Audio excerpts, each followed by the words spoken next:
بسم الله الرحمن الرحيم نحمده ونصلي ونسلم على رسوله الكريم سيد المرسلين وعلى آله وأصحابه أجمعين أما بعد. In the story of Yusuf alayhi salatu wassalam, Yaqub alayhi salam prepped his children, prepared his children for a possible encounter where he told them وقال يا بني لا تدخلوا من باب واحد وادخلوا من أبواب متفرقة. So don't enter by one gate but enter from different gates. So when they were visiting Yusuf alayhi salatu wassalam, then they were told to enter from different gates. So Mujahid, Baha, Qatada, Ibn Abbas radiallahu anhuma says that Yaqub alayhi salam feared the evil eye for them. Why? Because Allah had bestowed them with beauty, with handsomeness, gracefulness, and he was afraid that the evil eye would fall on them. So because of the consequences of the evil eye, it could even bring down a mighty warrior rider from his horse, and the consequences could be devastating. So he said, I cannot avail you against Allah at all. This precaution is a precaution, but everything inil hukmu illa lillah, everything rests with Allah subhanahu wa ta'ala. So they followed the advice of their father, and the precaution was from the evil eye. So Imam Ibn Kathir has mentioned, Allama Qurtubis has also mentioned that in Misr there were 4 gates, and وَإِنَّمَا خَافَ عَلَيْهِمُ الْعَيْنِ. So he was afraid that comparatively if 11 handsome people enter from one area, then it'll be more visible, more salient, and that would be more detrimental. وَكَانُوا أَهْلَ جَمَالٍ وَكَمَالٍ. So Allah had endowed them with beauty. Likewise is explained that dalilun ala taharrudhi min al-ayn, protection from the evil eye, and the evil eye is true, and protocols which one needs to be implement so that they don't get caught in this. In al-ayn latadkhul, it is possible that the evil eye can take a person to the grave. So there's different idea that we are taught also to protect one from the evil eye, but just look at it nowadays as well, where we have social media, where a person exposes himself completely to the evil eye, and we see nowadays people are filled with more sicknesses, more calamities, more accidents. They are prone to more harm to themselves, to their family, to their businesses, to their wealth, because we promote, we are social media promoters. We are the 21st century modern postmen. So it is quite unfortunate that a husband allows his wife to market herself and sell herself on platforms. So she's putting herself at risk, her husband at risk, and besides exposing ourselves to thieves, because if thieves want to know what you own, they will go onto your profile and identify your assets. So before they rob you, they can just study social media. But you put in your wife, your children from predators. So that's another harm. Besides putting ourselves at risk, our iman at risk to shaitan. But in all aspects, again, look at the Nabi. And Allama Qurtubis said, فَكَمْ مِنْ رَجُلٍ أَدْخَلَتْهُ الْعَيْنَ الْقَبْرِ. How much of this evil eye has put a man in the grave, has harmed a handsome, a pretty woman. And we have to be careful. Allama Ismail said that رَأَيْتُ رَجُلًا عُيُونًا سَمِيَ بَقْرَةً. Somebody heard about a certain cow that was giving good milk. It was delicious milk and very large numbers of milk. So it was asked that which of the cow. So when he was told about that, then the cows in that entire pasture, that person lost all of it. So he just told the person about one goodness, and his entire uh, production, his entire herd got destroyed. So, and he used to say, إذا رأيت الشيء يعجبني وجدت حرارة تخرج من عيني. When I see something which amazes me, then I perceive heat which emanates from my eyes. So these were the kashf that Allah gave special servants. But like a laser, like a bullet, like a rocket that hits out. So Allama Qurtubis has mentioned, wajibun ala kulli muslimin, that it is necessary upon every believer that when you are amazed by a certain thing, by a certain person, by a certain item, da'a bil baraka, that make a dua for barakah, that will remove the calamity. So whether you say tabarakallah, whether you say Allahumma barik fihi, whatever words you're going to use, that Allah put blessings in it, masha'Allah, this is a decision of Allah subhanahu wa ta'ala.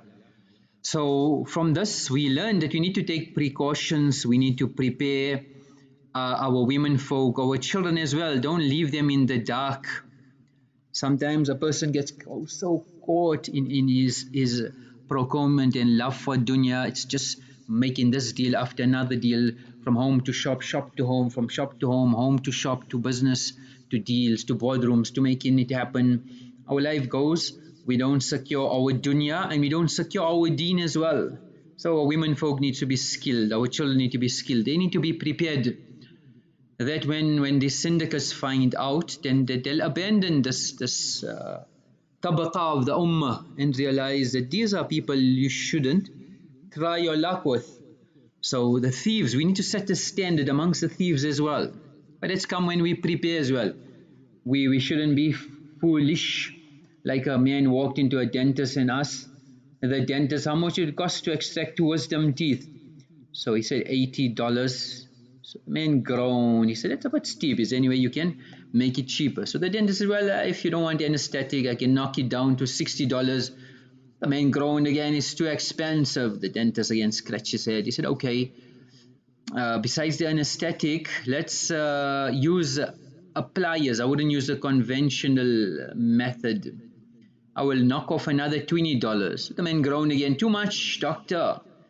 Well, I suppose there's one more option. I'll get one of my students to do it for experience, and he can charge you $10. So the man smiled, he was swell and very happy. He said, that's much better. Brilliant. Book my wife in for next Monday.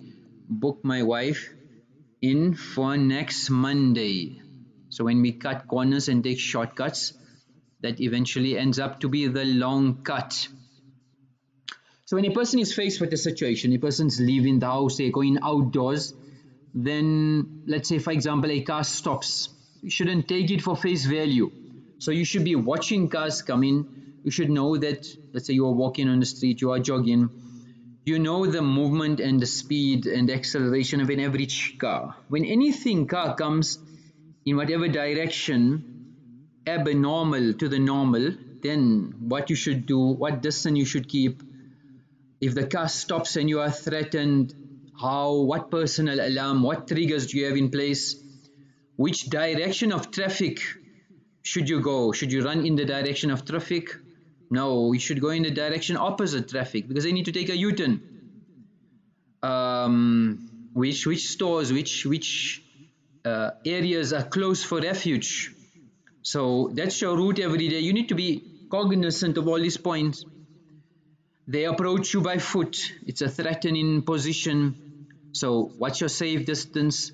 What's your neutral zone? So a person should be actively engaging themselves, where nobody can kick you, punch you, grab you, stab you, etc. A person is a jogger, a vehicle is going to come and stop. What's your next protocol? Are you jogging alone? Are you jogging with a group of people?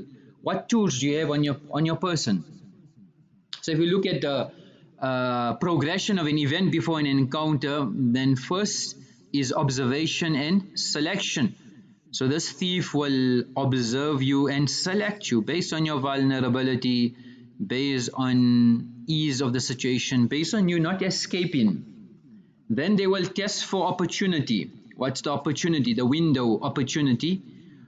They don't want any witnesses. They don't want anybody to come to your help. So a more secluded area. Your attention levels. And when they come closer, how do you react? Do you turn around? Do you make eye contact? Do you want them to put your hand to where your tools are? So contact approach methodology. Then your immediate response will decide whether they actually continue with the assault or they discontinue. So when they are approaching and they close in distance, can you recognize an assault approach? Can you see signs? So is a person loitering? Is he supposedly making a conversation on a call? Does any comments come in a place? Do they walk very close? Do they walk in reverse? Are they following you? Are they flanked? Is there some request? Are we lost? We're looking for direction. I don't know the number. I'm looking for this place here. So how close is your personal space, and are they violating that or not? Then how many people are approaching?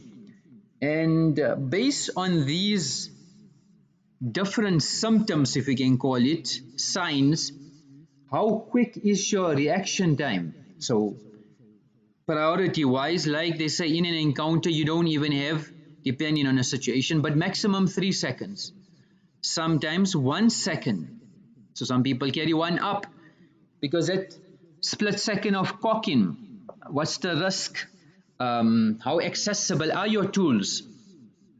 So if a person has enough time to prepare, then they can understand their draw time instinctively. It's not about you should have done this 100, 200, 500 times. Simulate a real life situation so many times that it becomes second nature.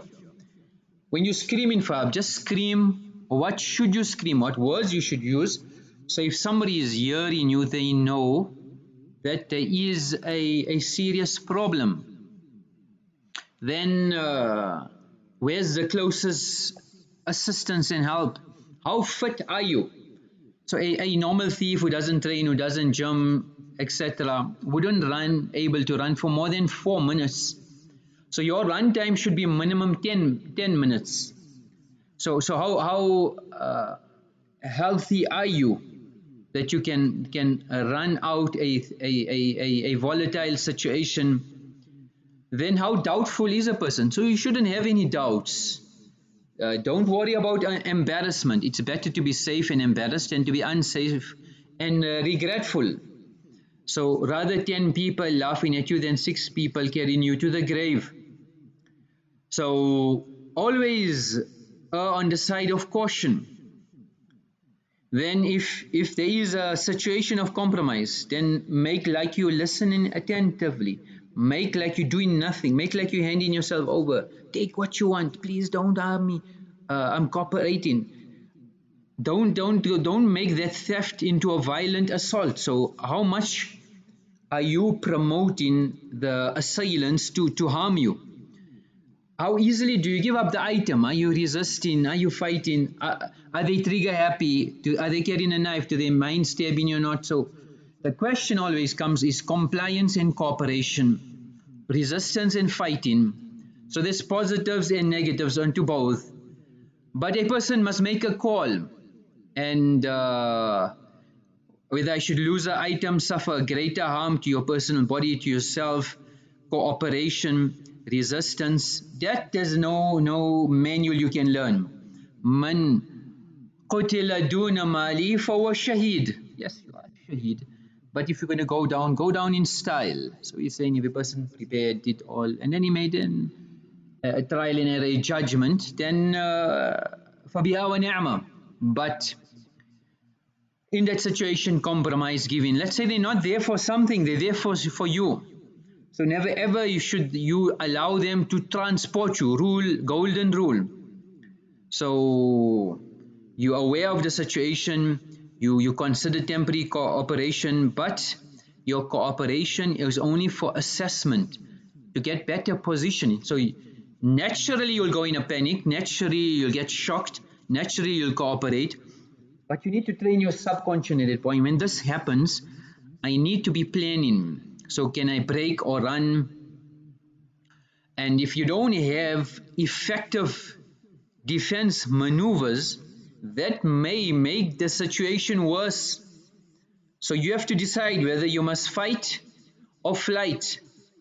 So a person is in that compromise, they're going to kidnap the person, they're out there, is probably at gunpoint. So some experts say that if you run in a serpentine zigzag pattern, screaming for help, the odds of being killed by a gunshot wound under these conditions are low, because a person is not a good marksman, it's not out there to kill you. So if it's a kidnapping situation, you need to get away fast. So preservation is more important than attack. So some people are superheroes, they want to take down people. You're not there to take down anybody, you are there to save your life. So get out, get far, get secure. And according to FBI statistics, your chances of survival are dramatically reduced. It goes to the lowest level when you allow the assailant to take you to another location. So don't get into that position. If a person is kidnapped, then you have to prepare for verbal, physical abuse, lack of food, water, sanitation. Remain calm as possible. Don't argue, don't question what people doing. Don't lecture your captives. Don't promote them. Don't instigate them. If you are engaging them, you're going to engage them to show cooperation, and you'll give them what they want, and they don't need to worry, and consolation that they don't need to restrain you or beat you up, because they also panic stricken. They are committing a crime even though they're experts, but they also have fears of getting caught, of the mission failing. So they also are in that mode. So when you find an opportunity of escape, then don't hesitate, but don't do it prematurely. So that's a separate mudhakkar on its own on kidnapping, what a kidnapped person should do, etc. But Allah save us and protect one in all. But this mudhakara is just basics. We need to really go to the experts and prepare adequately. Likewise, your timing, your technique, when are you more vulnerable? So when I identify when I'm isolated, when it's dark, when there's concealment places, hiding places. So make a call, security versus convenience. Sometimes it's very convenient, very easy, you do it for convenience. No, prioritize security. So which areas are the worst? Subways at night, yes. A deserted station, bus depot, poorly lit streets, shortcuts, back streets, alleys, walking alone, shopping centers where there's poor visibility, sporting events, maybe bathrooms, etc. So you know where the stairwells are, you know where elevators are, toilets, etc. So areas where you shouldn't be there. And when you know there is a possible risk, then take precaution. So the important thing is to identify the threat from the beginning. So one thing is hand movements. So more than people say, watch the eyes. No, don't watch the eyes. Watch the hands, because the eyes can't kill. The hands that hold the guns, hold the knives, pull the trigger. So a person will conceal his hands. He'll keep his hands where the gadgets are. So he'll have it behind him in his pocket, etc. So look for concealed hands, shaking rapid movements, clenched fists, So we shouldn't be inviting crime. So some people boast, like we said, social media. They've got their Rolexes, they've got expensive jewelry. Flash may crash you. So even if you're going to a function, don't keep it. Wear it for that occasion there, and then remove it when you depart, etc. So try to have a separate carry pouch, separate compartment in the car where what you allow when you what can go. Your bag, you need to give it, let it go. But your other items, you've kept it somewhere else. So may Allah subhanahu wa ta'ala give us tawfiq of making amal. The amal for today is that the knowledge, anything to do with knowledge of deen, to spread it, to spend money on the Darul Ulooms and avenues of deen, or we ourselves spread this deen as well. ما تصدق الناس بصدقة مثل علم ينشر. There is no charity like knowledge that is spread. Allah subhanahu wa ta'ala accept. Wa akhiru da'wana alhamdulillahi rabbil alameen.